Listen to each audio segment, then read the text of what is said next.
pioneering thinkers from countries right around the world.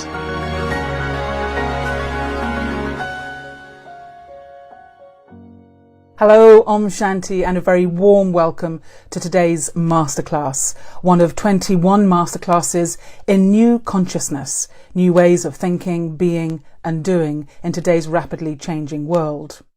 My name is Philippa, and I'll be with you throughout this series as together we listen to the experiences of pioneering thinkers from countries right around the world, from all backgrounds and all walks of life, as they share with us their way of building resilience in these extraordinary times. Now, there are many ways of understanding the ups and downs and the twists and turns of our everyday life, many factors that come into consideration. But one of the most intriguing is the philosophy of karma, the idea that somehow our actions of the past will have consequences on what we experience in the present moment. But does the law of karma explain everything? Is there also a sense in which we have our own destiny, and it's our destiny that is somehow calling us and making things happen in the way that they are? So today we're looking at this whole area and also considering what role free will plays in our day-to-day life. So that's karma and destiny, our topic for today's masterclass. Now, as with all the programs, our speakers are all students and teachers of the Brahma Kumaris World Spiritual University. It's a place, as the name suggests, for understanding the self, for really questioning who am I. It's an organisation that has over teaching centres in over 110 countries right around the world, and an active presence in even more countries than that. And it gets involved in everything from organising big international conferences and seminars, right down to working at the grassroots level, working with people who are going through maybe the consequences of a big disaster and are in need of help practically. The organisation was founded in India in 1936 through a series of visions and teachings which came through the original founder, Brahma Baba, and their teachings which are very much felt to be specifically geared towards this transitional phase that many people feel that we're going through at the moment, where there's a lot of change happening and we seem to be moving from one way of being to another way of being. And one of the things that the founder decided quite early on was that it was important that women, the qualities of women, the qualities of the mothers, were kept in front, making the Brahma Kumaris, as a result, the largest organisation of its kind, spiritual organisation in the world, to be led by women. Well, let me introduce you to our navigator on this journey through the topic of karma today, someone who may well be known to you already. She's Shivani Verma, who went from being a young gold medalist engineering graduate to the face of the Brahma Kumaris, many would say, in the space of just a few short years. Now, having had a connection with the Brahma Kumaris through her mother and grandmother from a very young age, her own spiritual awakening very much began in 1996. When the spiritual life that she had been resisting herself for many years in her adolescence and growing into an adult, when she gave up that resistance, you could say, and found that the spiritual life was going to be for her, everything just suddenly fell into place. And since 2007, Shivani has been doing a daily television talk show for many years called Awakening with Brahma Kumaris, which was looking at personal, emotional, mental, social and spiritual well-being. She made many thousands of programs which were aired in 5 continents and very much helped millions of people make positive changes to their lives. And through her program, she now has well over 1 million followers on Facebook and YouTube. She's also done many speaking tours to different parts of the world, filling out auditoriums of many thousands of people in places right throughout India, USA and Canada, Australia and New Zealand, the Middle East and Europe, and well beyond. She's also worked with people from all professional backgrounds, the media, academia, commerce and industry, military, schools and colleges. And she's been a motivational speaker for some of the world's biggest companies like Google, Microsoft, Intel, Amazon, Sony, the list goes on. And last year, Shivani was presented with the highest civilian honour for a woman in India, the Nari Shakti Award, the Woman of Power Award, which was presented to her by the President of India. Welcome, Sister Shivani. It's so lovely to have you with us. Om Shanti, sister. Thank you so much, and thank you for your pure wishes and blessings always. And thank you for yours as well. Now, I feel like I could spend at least 2 hours talking to you because there's so much I would love to discuss, but we have been given a topic. So I think we should be strict with ourselves and try and stick to the topic, which of course is the law of karma. And it's something that most people, I would say, know about, but very few people feel that they really understand. And it's not just a concept of Eastern philosophy, as it's also there in the heart of Christianity, with phrases like, as you sow, so shall you reap. This idea that if you plant the seed, you will have to eat the fruit of that seed. So can you just give us a broad outline of how you understand this whole topic of karma? It's 2 words, karma and destiny. And so we're always connecting these 2 words, and we know that as is the karma and so is the destiny. So let's take the first word, which is karma. So karma means the energy I create. So the energy I create in my thoughts, my feelings, my words, my behavior, my intentions, my memory, everything is an energy, a vibration that I create. So the energy I create and I radiate is my karma. It's just that sometimes we look at karma only what is visible, which means the words we speak and the behaviors we do. But karma is not only what is visible, karma is also what is not visible, which is our thoughts, feelings and intentions. Because we speak few words, but we think a lot. And sometimes we speak right, but sometimes we are not thinking right. So thinking is also part of our karma. So the energy we create and radiate, our thoughts, feelings, words and behavior is our karma. And this is a law that applies to every single person, whether they believe or understand it or not. I guess you have to say once someone reaches the age of reason, once they're old enough to be accountable for their actions, this is something that applies universally. It's not just if you happen to grow up in India and believe in the precepts of Hinduism. Just look at it very simply and look at the impact of every thought we create. Every thought we create, we experience a feeling. And that feeling is based on the thought we have created. So the first impact of our thought is on our feelings. Every thought we create radiates to our body. And that's why doctors tell us, think right, be calm, be peaceful, the body will be better. So many of the diseases are psychosomatic, which means the thoughts affect the body. Now this is not spirituality, it's simple science that every thought is radiating to every cell of the body. Every thought also reaches people whom we are thinking about. And so we know we've experienced vibrations, we've experienced telepathy. So our relationships are created based on the thoughts we create about people. And every thought we create radiates into the environment. So nature, plants, animals, the air, the water, the planet is influenced by our thoughts. Now this is not Eastern or Western culture. It's just simple experience which we all know. So this is karma. My every thought is influencing how I feel. It's influencing my health. It's influencing my relationships and it's influencing my planet. So if I'm thinking right, I will create happiness. I will create health. I will create harmony and I will create heaven on earth. I can create heaven in my world if I'm thinking right. So as is my karma, so is my destiny. But if I'm not thinking right, then I will create confusion, stress, anxiety. I can create depression for myself if I don't think right. I can create disease in my body if I'm not thinking right. I can create conflict in my relationships and I can create chaos in the world. That is my destiny based on my karma. So this is simple, law of energy, that the energy I create, I radiate, and that's what manifests. And then I will see the result of my thoughts, maybe immediately, maybe after a few minutes, a few hours, or a few years. And that's when we don't see the connection, that it's the energy we created which is creating the result today, which we call our destiny. So it's applicable to every soul. It doesn't depend on what age we are. It's like law of gravity.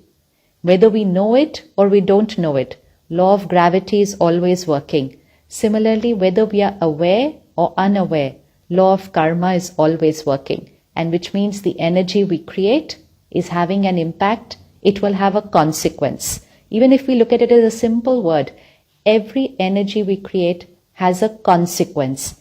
That consequence can be called destiny. So what we're saying is that, the result of our thoughts, our words and actions of the past are very much showing up in what we are feeling and experiencing in the present moment. And I guess that's why meditation is so important, because in meditation we're bringing our awareness to our thinking, our thoughts in this present moment. But I'm wondering what happens if someone in this present moment feels that, they're really having a tough time, that, you hear people say, what have I done to deserve this? And there's a sense in which, maybe they've got relationships that are really causing them stress, a job with a boss who is giving them a hard time. And they feel that in a way their karma is catching up with them. Is there a possibility of changing the consequences of past actions?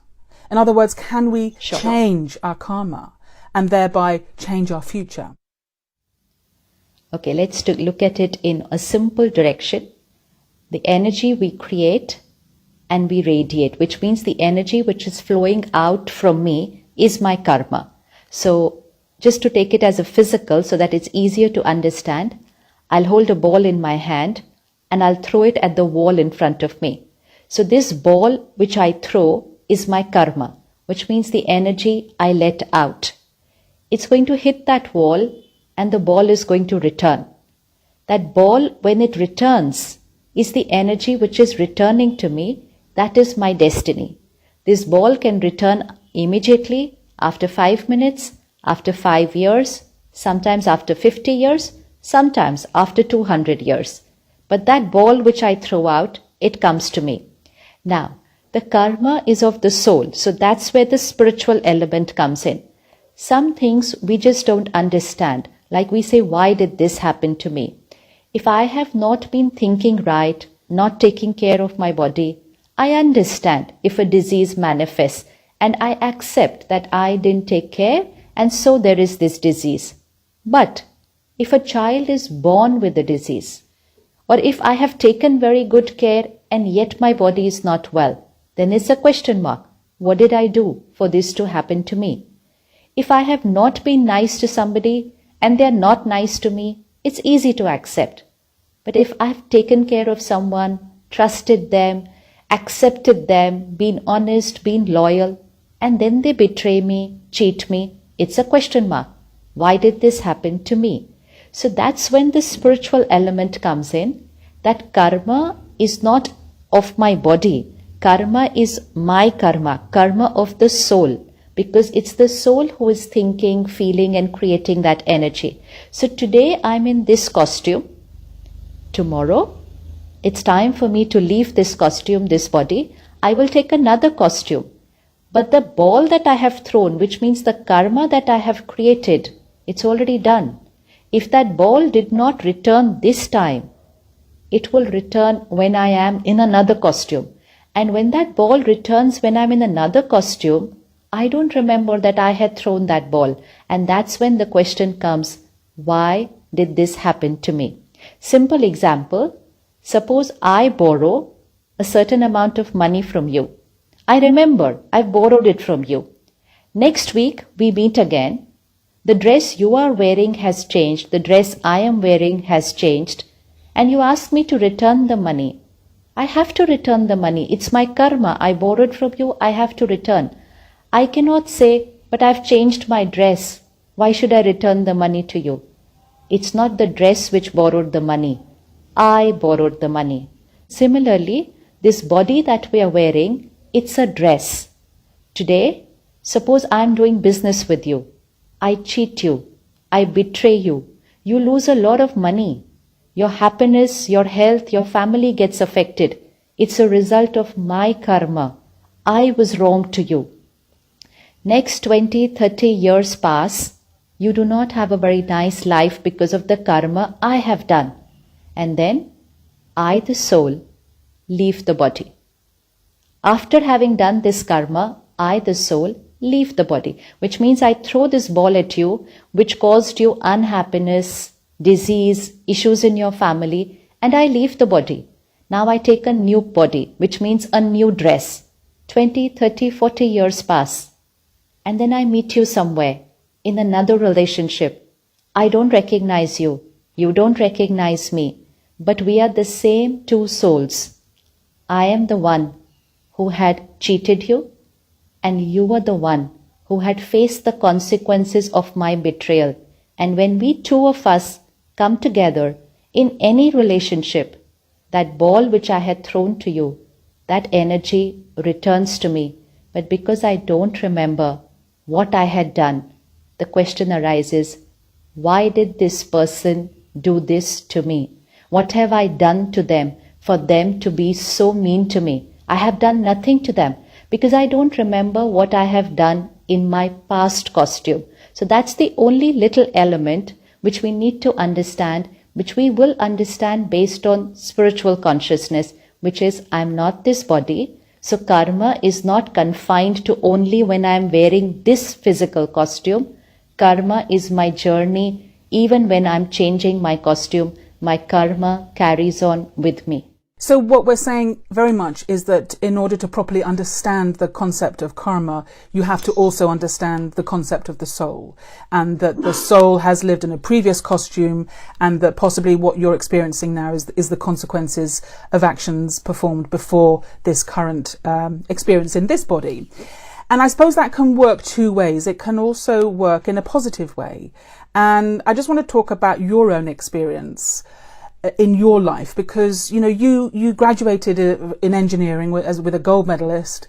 Many would have predicted you having a glittering career in science and engineering, but you ended up working in a television studio, and as a result of that found yourself in front of the camera and then making all of these programs, which have served and benefited millions of people from around the world. Now, you could say that you didn't actually perform any karma to bring that about. It's just something that seemingly happened to you randomly. Was that your destiny? Is that the will of God intervening? Or maybe you had done some past karma that made it happen in that way?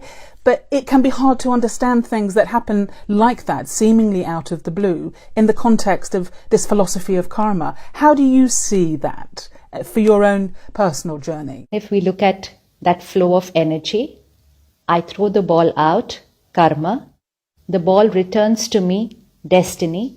Now when this ball returns to me, I have to throw a new ball. Like you said in your earlier question, if someone's not right to me, can I change my karma now? It's that ball which is returning to me. I cannot do anything to the ball which is returning to me, which means I cannot change people, I cannot change situations. But when that ball is returning to me, the way I respond now, which means how I think about them now, how I behave with them now, is my new karma. So which means at every point of time, three aspects of time: past, present, future. The ball which I had thrown in the past is returning to me. How I respond now and throw the new ball is my new karma. This is my present. And this new ball which I will throw will come to me again, which will be my future. So past is returning to me, present is getting created, and future is getting decided. So as far as my personal experience goes, when I look at it in my present, which means in this costume, so I don't think I have done anything by which I could be playing this role or be this instrument for this seva, because there's nothing that I did for it right now in this costume.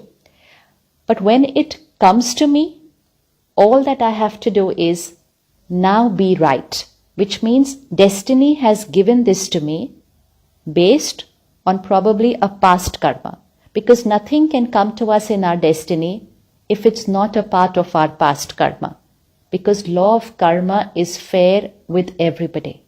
Nothing is happening right or not right, good or not good. Nothing is happening on its own. It's all a part of our karmic connections.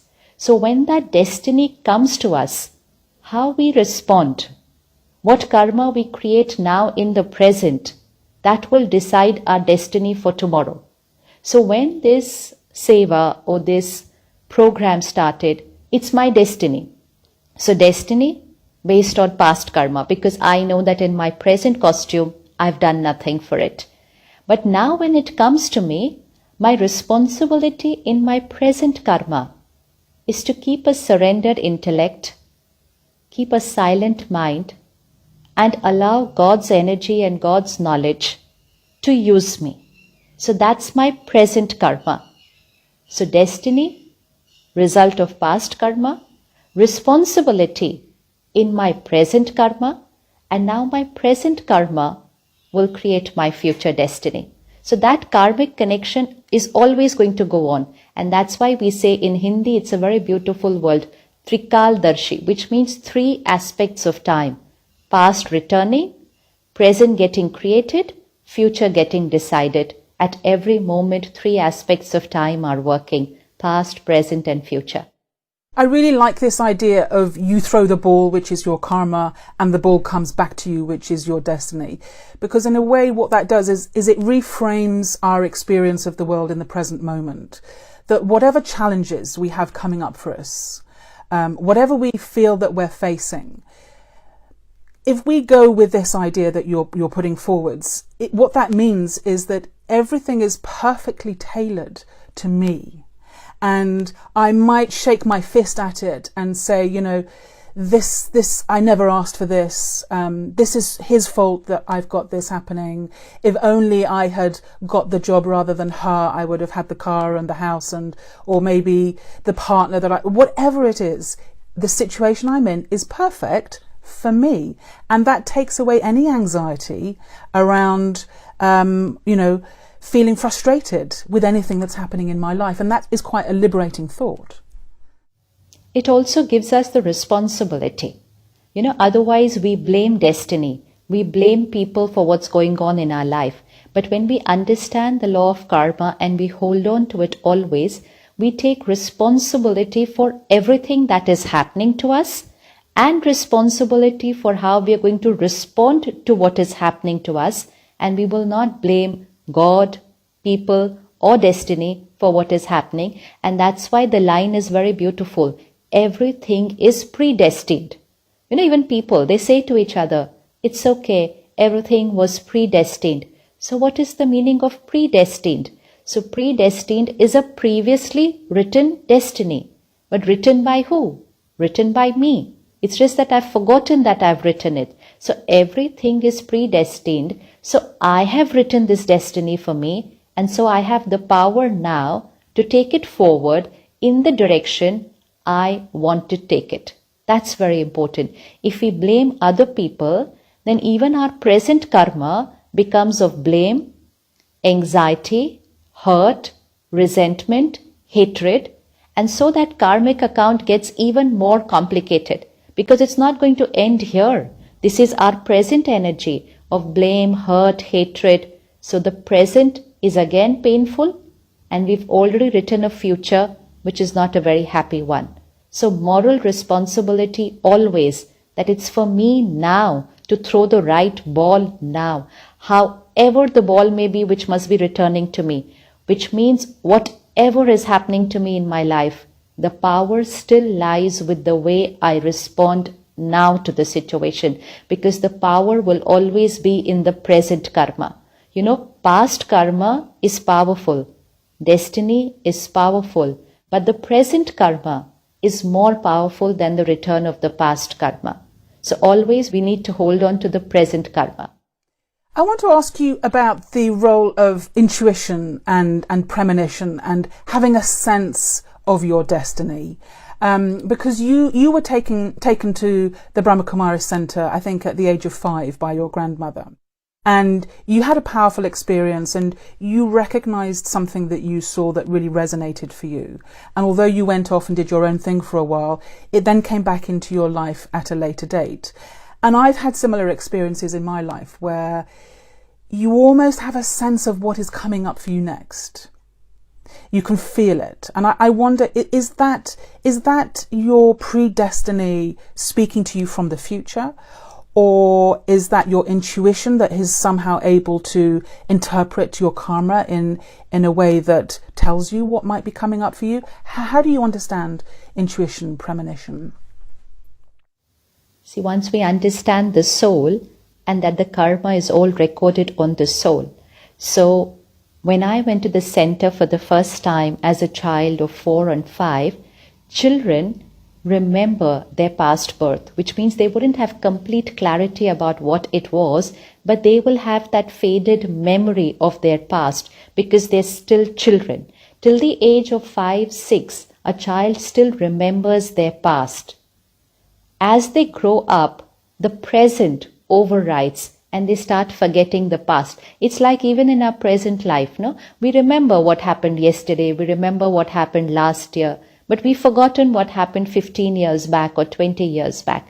So when I went to the center as a child of 5, I could connect with the vibrations of the center. I felt I was in a familiar place. In fact, my first feeling when I walked into the meditation room of the center was, I've been here, I know these people. It's such a strong feeling that even I can feel it even right now, what was my experience when I walked in there the first time.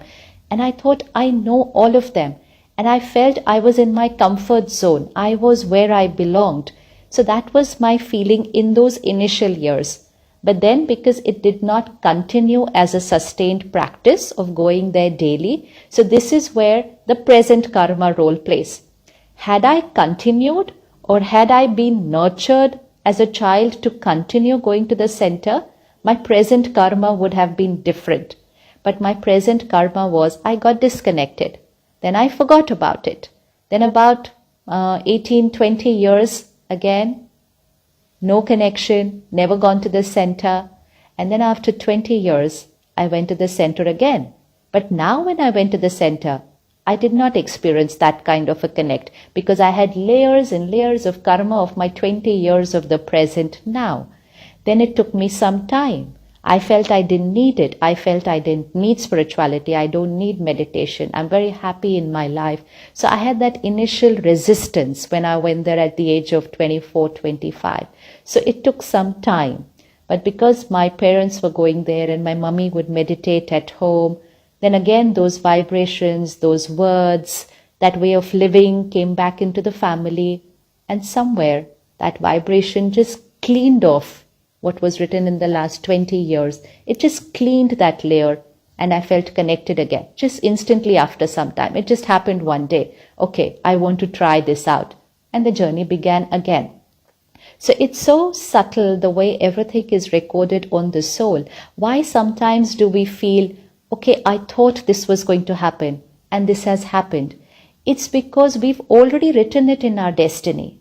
I was going to meet this person. I knew this was going to happen today because it's already predestined. And what is predestined is recorded on the soul. So sometimes when we clean the mind out of our daily clutter, so which means when we meditate, when we keep our mind very silent, then it's easier to see what is there in the deeper subconscious. When our mind is very cluttered with our day-to-day noise, then we cannot see that deeper layers of the subconscious. And so meditation helps us to increase our intuition power. And the more we meditate and clean and silence our mind, we are really sometimes able to experience that, okay, I think this is going to happen. And really, it happens there. So it's a very natural thing for many of us. So I think it's very, very simple because it's all predestined. It's easier to feel it before it really happens to us in this lifetime. Very interesting, because it does often happen that you'll see someone who you've never met, but you'll recognize something in them, and it's almost like your karma that you have. You meet that and you know that there's going to be some part to play with that person, and you then do. It's because it's that same soul, no? It's again those two souls. They've been together before. In which relationship, when, they don't remember. But when they two come together again, in any relationship, it could be two people in the same workplace. But when they come together, that same vibration start getting created there because they've met before. Now, if it was a very pleasant interaction last time, they'll get along very well now when they meet. But suppose the last time was not very good, then they'll have issues this time. So that's when we say the past carry forward into the present. So now, if I'm having a little issue or a conflict with someone, or someone else has a problem with me, I need to remember it's not their fault. It's my carry forward of a past karmic account. But I have the power to create the right karma now and to change the energy of this relationship. So the present is very powerful. I wonder what part you feel divine intervention plays. People have this phrase, the hand of God. It's God's will if something happens.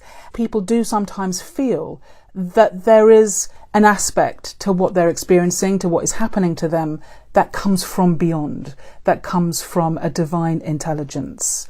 What role do you see that as playing in your life and in people's life in general? When we don't understand the law of karma, we normally say everything that's happening is because of God's will. So whether it's a small situation in my life, or it's a crisis, or it's a global crisis, people say, oh, it's God's will. Everything is happening according to the will of God.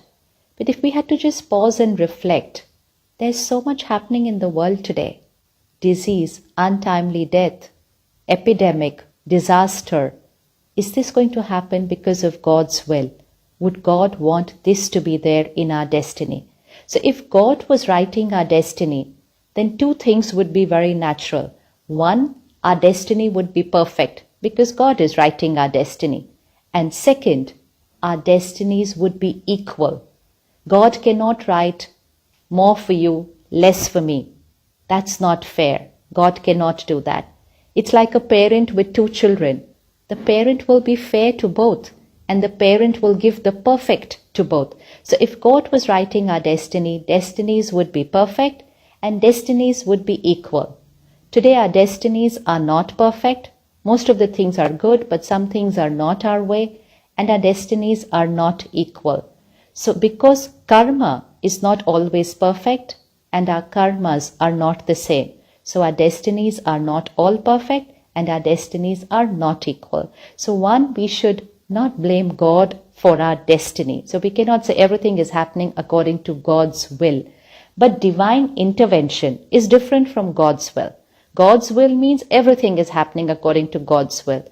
Divine intervention means when we connect to God, when we study what God is teaching, when we follow God's directions, God's knowledge, we implement that in our life, we connect to God, we share with God everything about our life.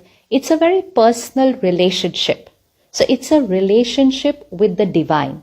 Now simple, it's like a relationship with my parent or with a friend. Suppose I had an issue today in my life and I just tell my parent, bless me, I want this thing to get resolved. And my parent will bless me. Don't worry, everything will be okay. It's their blessing. They cannot go and do my karma in college or at work, but they can bless me. Bless me means they radiate high vibration energy to me. When they radiate that blessing to me, it changes my karma, which means it changes my way of thinking because they have empowered me with high vibrations. When I go into my situation, I will go with a different energy. When I go with a different energy, my karma changes and therefore my destiny changes there. And when that destiny changes there, I return home and I say to them, everything happened because of your blessings. We say that. We say that to so many people. It's your blessings, it's your prayers which created miracles in my life. So blessings, prayers of people cannot change my karma, but it can change my state of thinking, and my thinking changes my karma. So similarly, divine intervention, when we connect to God, We share our problems. We invoke God's energy and powers into our life. Our thoughts change. Our intentions change. Our feelings change. Our karma changes. God's energy and knowledge flows through our karma because our karma is based on what God is teaching us now. And then, whatever happens in our life, we say it's because of God. It's because of what I got from God. It's because of the knowledge, because of His power. It's not me. I could have not done this. This is divine intervention. Divine intervention only because we invoked that divinity into our life. If we don't invoke it, we will not be able to get that divine intervention in our life. So we have to invoke it with our study, with our meditation, with our connection with God. God cannot give more to one, less to another. That's for sure. God cannot do that. God has to be the same with every child. But how much the child takes from the parent, that will decide how much the parent is able to give to the child. It's like the sun.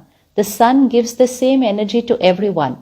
Someone closes their window and someone uses solar power and creates magic. But the sun is the same for everybody. But what we do with the solar energy is going to be our karma and our destiny. So same with God's knowledge and energy. We can create miracles and divine interventions in our life if we keep using God's knowledge and power in our every karma. So it still boils down to our thoughts, our thinking, our being, our doing in the present moment. But the more we will use God's knowledge in it, it won't feel like it's our own karma. It will feel as if God is using us and getting it done because we're using God's knowledge and power.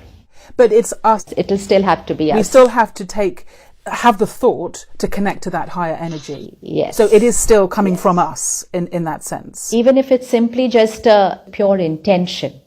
If you just have a pure intention to be able to do something and it will happen, that's also what we call divine intervention.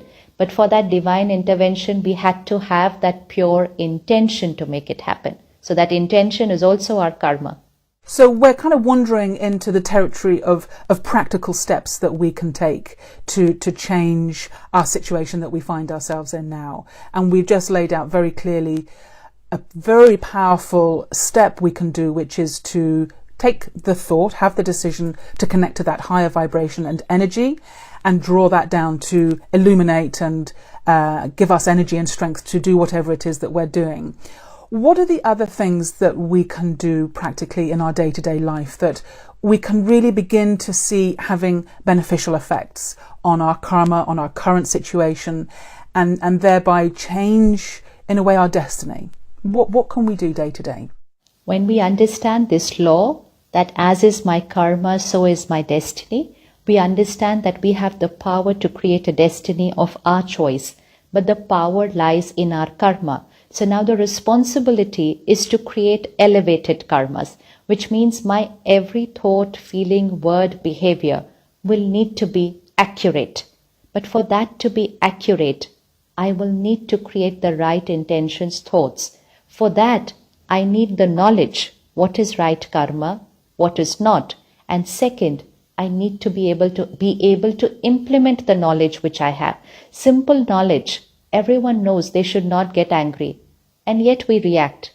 And we say, I know we should not, but I don't know what happened to me. So I have the knowledge of the right karma, but I don't have the power to implement the right karma. So to be able to implement the right karma, I also need power. So I need two things, the knowledge of what is right karma and the power to implement the right karma. These two things, knowledge and power, come from spiritual study and meditation. So spiritual study gives knowledge, even a simple first point of spirituality. I'm not this body, I'm not this role, I'm not this position, I'm a pure divine soul. It starts working on our ego. And once we shift from ego consciousness to soul consciousness, our level, the vibration of our karma changes. But that happened only with the spiritual knowledge. So knowledge and power, spiritual study and meditation, when we make that as a part of our lifestyle, the vibration of our karma starts getting elevated. So a very simple lifestyle, that if we keep an hour in the morning for ourselves, that's priority, an hour in the morning for energizing the soul with study and meditation will help us to remain connected to the divine throughout the day, and also to use the study and the knowledge from the divine in our every thoughts and feelings. Now throughout the day, destiny will offer a lot of situations and scenes to me, which is that ball coming on the return journey towards me, and I will have the power to respond right if I have energized myself in the morning. So it's like physical. If I exercise daily and I eat well daily, then when there is a situation during the day, I'm able to run, I'm able to climb 5 flights of stairs without getting breathless, I'm able to be in a different environment and not fall sick because I have a good immunity system. So my response to the change of situations outside is a healthy response because I'm daily exercising and nourishing myself. Now that's on a physical level. This is on an emotional and a spiritual level. So a lifestyle which is a meditative lifestyle. The first thing that we need to take care of is the energy of the money we earn. Money is not just currency, it's vibrations. So we need to be very careful at our workplace. The intentions with which we work, the way we work, whether people with whom I'm working are happy and contented with me, whether the client for whom I'm working is contented with me. So the money that I earn should come home with blessings. Blessings of the people who I work for, blessings of the people who I work with. So money should come home with blessings. The money will be used to buy the stuff in the house, but the blessings will be that energy will give us happiness, health, harmony in the house. So the simple way to earn blessings is first through the way we earn money in the family. So money is the first karma we need to take care of. So one is money, second is our food, because food has a direct impact on our mind. We are what we eat. So the vibrations of our food also need to be very pure, very powerful, so that it energizes the mind, and the energized mind will always do the right karma. So that's where a strict vegetarian diet, food cooked in the remembrance of God, eaten in the remembrance of God, which means high vibration diet, will keep a very calm, powerful, clean mind, right karma. So money, diet, and then for the mind, 1 hour in the morning, spiritual study and meditation again keeps the mind right. If these 3 things are taken care of, the soul is on a journey of creating right karma in every scene. And even if there is a destiny, which means a previously written destiny, a difficult situation which comes in our life, a crisis, sometimes a repeated crisis after crisis, we are energized to be able to handle the crisis with calm and dignity, which means the present karma will be right because we are leading a very, very pure and meditative lifestyle, which means the soul is being energized to be able to do the right karma always. So spirituality and meditation, really, really very powerful tools to be able to create right karma, even if no one around you is doing the same. So you're able to be away from peer pressure and implement what you know and understand is right karma. That was almost like a little spiritual checklist that you go through in your own mind, which you set out very beautifully. But I can just hear a voice in my head of someone who says, I know what Sister Shivani is saying is right.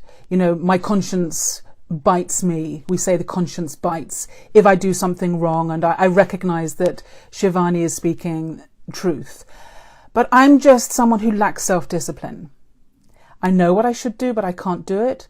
Or I've just got too much going on in my life at the moment. I'm just too busy with other things. I can't attend to this that you're talking about. And anyway, I just don't have the strength to observe these things because, it's quite a tall order to be right in all of these ways that you're setting out. How would you give courage to someone who would say, look, I really appreciate the spiritual path that you're setting out, but I lack the self-discipline, I lack the strength to put that into practice in my life. It's just, I can't do it. It's something as simple as when someone tells us, go for a walk every morning, 30 minutes, it's good for health. For some time, we keep postponing it. We say, no, I have so much more to do, I can't do it. That's also our karma. We are postponing taking care of our health. This will have a consequence on our health. Then someone sweetly motivates us, pushes us, nudges us, and says, okay, come, I'll take you for a walk. Even then we are reluctant, we keep postponing it. Then they continue. Then we say, okay, I'll walk only for 5 minutes. Let's walk only for 5 minutes on the first day. We don't need to go for a 30-minute walk the first day. But when we walk for 5 minutes, we will see the benefit of that 5 minutes. That will give us the strength to walk 10 minutes next week. And then gradually, we'll start walking 30 minutes a day. And after a few days, come rain, come thunder, you'll hold your umbrella and go for a walk. And we see so many people doing that whatever happens, they will take their umbrella and go for a walk. Why? Because they've seen the benefit of it. Now they don't have to make an effort to go for the walk. The walk has become a part of their natural lifestyle. The same thing happens with spirituality. When I came the first time to the center and I said, oh, too much to ask for. First, wake up early, then don't eat this, don't do this. I thought there was too many do's and don'ts because, we don't realize all those do's and don'ts were for our good. So initially I was very reluctant. I said, I can't follow so many disciplines. Don't do this, don't do that. And so the sister very sweetly, she said to me, she said, don't worry, don't follow anything. Just come and study whenever you feel like it, just come. So she made it very simple for me and she said, just come whenever you like. So I started going. Initially, 10 minutes, 5 minutes with my mother. Just go walk around there, feel the energy, come back. Then it's like those baby steps of walking. You know how a baby starts walking. They're not going to run the first day. So you take your tiny baby steps and within a few days, a few weeks, a few months, as per how your journey goes, it's going to become a part of your lifestyle, a very, very natural part of your lifestyle. And really when it becomes our lifestyle and we look back and we say, oh, why did I have to take so long to be able to implement all this? Because you realize it's so beneficial for us. So don't look at it and get scared. Just take baby steps only because you have seen people around you who did it and they benefit. And second, because you also want to change the quality of your life, whether it's your inner world of feelings and intentions, your health, your relationships. If you want to create even a slight shift in that, then let's experiment with spirituality and meditation. Just an experiment, not a permanent lifestyle. Just an experiment for a couple of months. After that, we'll decide whether to continue or whether to quit. But let's do the experiment. There's a crucial aspect to what you said there, which is the friend who encouraged you to go for even just 5 minutes for a walk, or the person who inspired you to go to the centre just for 5 minutes to have a look around. Because what that says to me is the importance of who you spend your time with. And you can make the decision to choose to spend time with people who are inspiring and uplifting, and that will get you going. But also thinking of today's world where so much of our influences are coming at us through social media, and we're bombarded every day by influences telling us to do this and do that and do the other, that this is another very practical thing that we can do to make sure that the messages that are getting through are messages that are going to be beneficial, that are going to inspire me, uplift me, rather than bring me down. And if people are negative and gossiping and, really chit-chatting in a negative way, just choose to not spend so much time with those people. So this is another very practical thing that we can do, given what you've just said. The content we consume has a direct impact on our thoughts and feelings. So we call our content consumption our emotional diet. So what we watch, read and listen is who we become. When we spend a lot of time with media and social media, we're consuming too much content. We need to be careful what's the quality of the content, because that's what we will become. When we go to the center for an hour or for 30 minutes, that's also a content consumption. We're going there to study or to listen to a sister or to watch a video or to listen to God's spiritual knowledge. It's a content consumption. So we've replaced the content we would consume listening to the world news first thing in the morning and replaced it with a spiritual study first thing in the morning. Just this change of content in the early morning hours has a direct impact on the karma and the destiny throughout the day, because we changed our diet. So if we want to become spiritually, emotionally, mentally strong, all that we need to do is just take care of our emotional diet, which is what we watch, read, listen. Initially, tasty things always seem better than healthy things, but we all know what's tasty and what's healthy. So like gossip is tasty, but we know it's not healthy.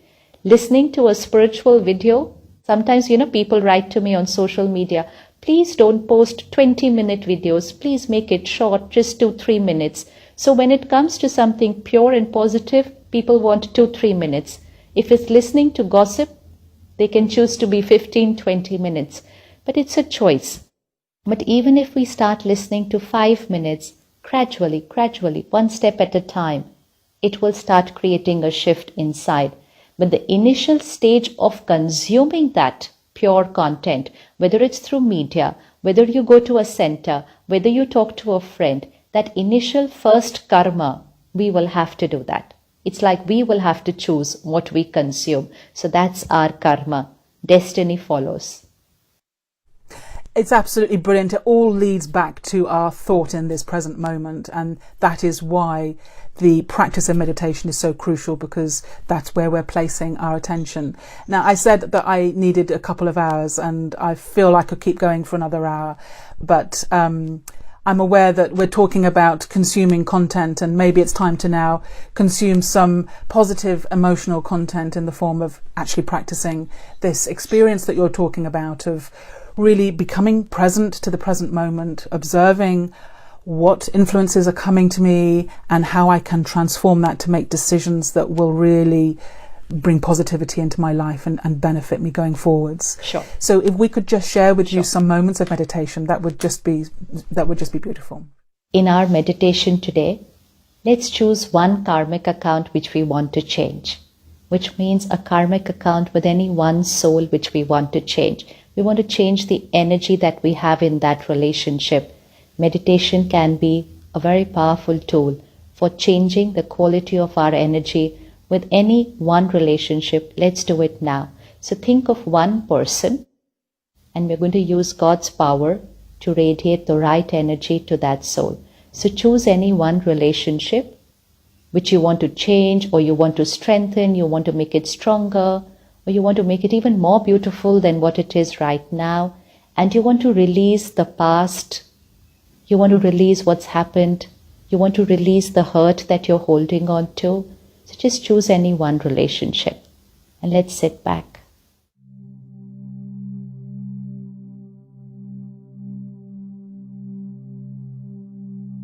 This costume, the body that I'm wearing, it's my dress. I, the being, am the master of this body.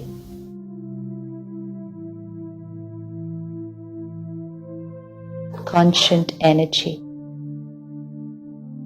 I'm the creator of my every thought, feeling, and karma. I'm the creator of my destiny. At every step, it's my choice.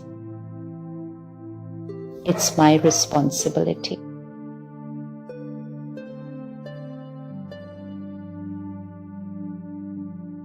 I've been on a long journey, many costumes, different relationships, many karmic accounts. Most of them have been very beautiful karmic connections. And today, I'm experiencing that beautiful consequence of my past beautiful karma. My family, my friends, harmonious relationships, they are a carry forward of my beautiful past karmic accounts.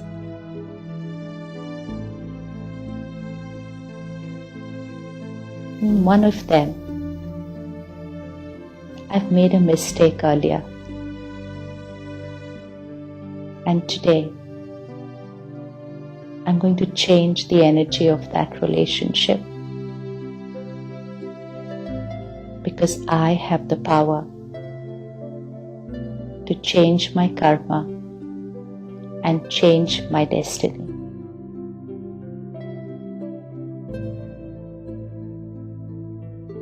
I bring that soul on the screen of my mind.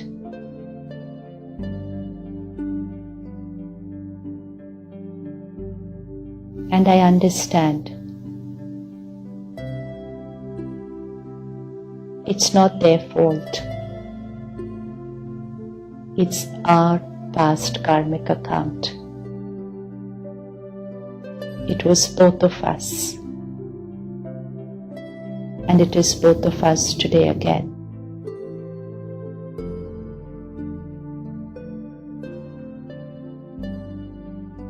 Past is past. It's over. A new beginning. A new karmic account.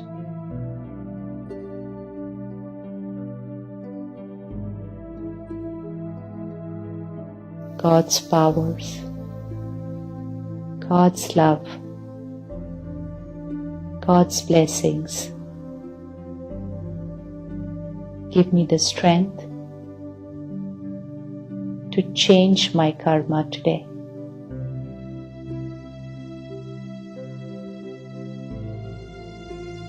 My every thought for them is acceptance, respect, trust. I focus only on my karma.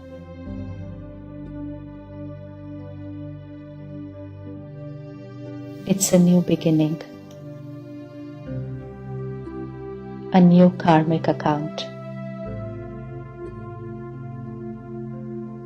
From today, harmony in this relationship is my destiny. I am the creator of my destiny.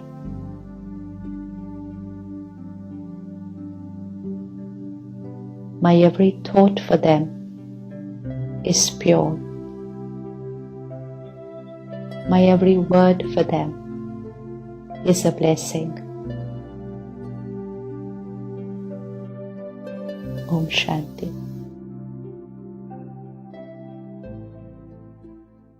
Thank you so much, Sister Shivani.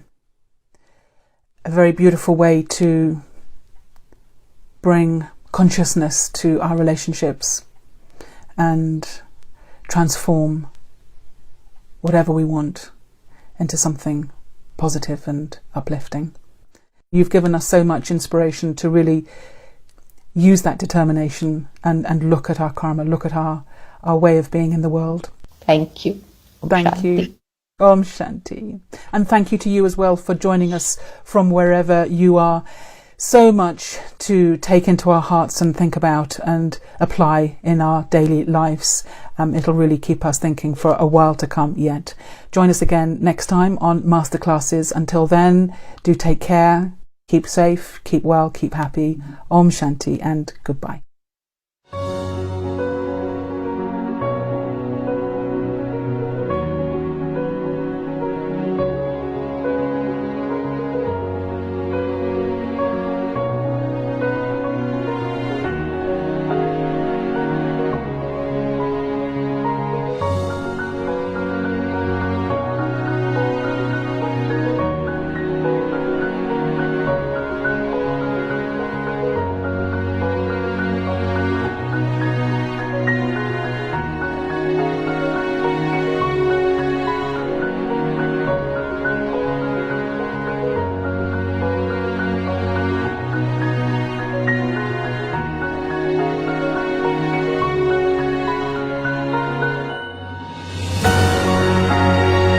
21 masterclasses in new consciousness, new ways of thinking, being and doing for the new you.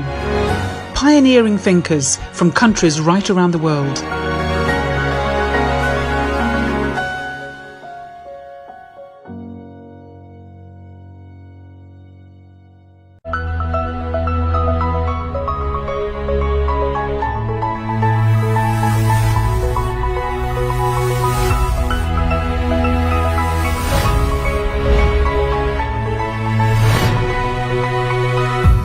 Awakening to a new way of living.